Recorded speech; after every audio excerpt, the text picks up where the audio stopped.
One evening, Thomas brought his last train to the junction. He went for a drink. "I'm going to the big station," he said to Percy and Toby. "So are we," they answered. "Do you know," Percy went on, "I think something's up." Toby looked at the sky. "Where?" "Down here, silly," laughed Thomas. "How," asked Toby reasonably, "can something be up when it's down?" "Look," said Thomas excitedly. "Look!" 7 engines from the other railway were coming along the line. "Hello, Ginty," whistled Percy.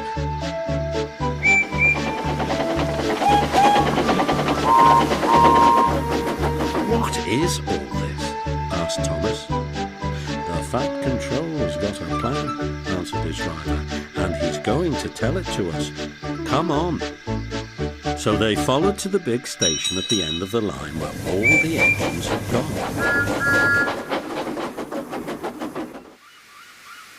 The Fat Controller was waiting for them there. "The people of England," he said, "read about us in the books, but they do not think that we are real. So," he continued, "I am taking my engines to England to show them." "Hooray! Hooray!" the engines whistled. "Silence!" he bellowed. "We start the day after tomorrow at 8 a.m. Meanwhile, as these engines have kindly come from the other railway to take your place, you will show them your work tomorrow."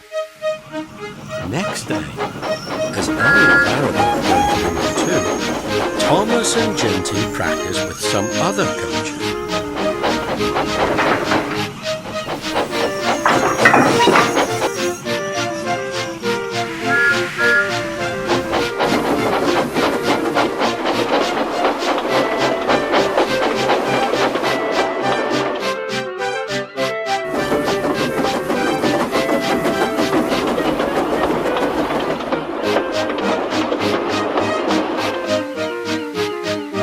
Thomas was excited.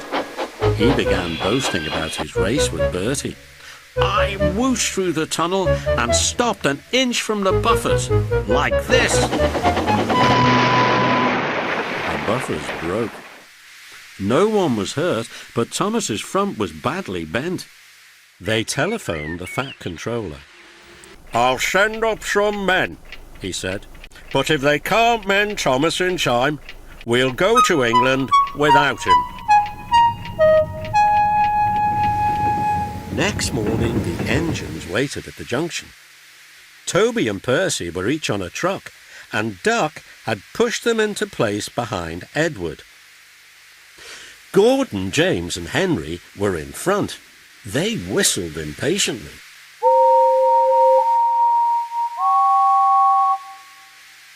The Fat Controller paced the platform. He looked at his watch. "1 minute more," he said, turning to the guard.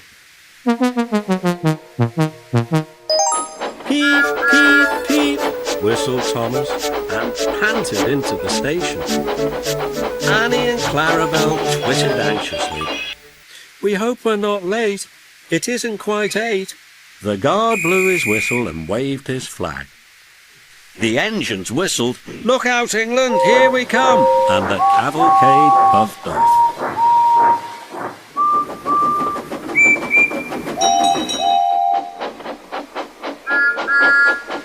The engines stood side by side in a big, airy shed. Hundreds of people came to see them and climbed in and out of their cabs every day. "I'm glad the little girl wrote to us," whispered Thomas to Percy. "Isn't it wonderful what happiness a letter can bring?"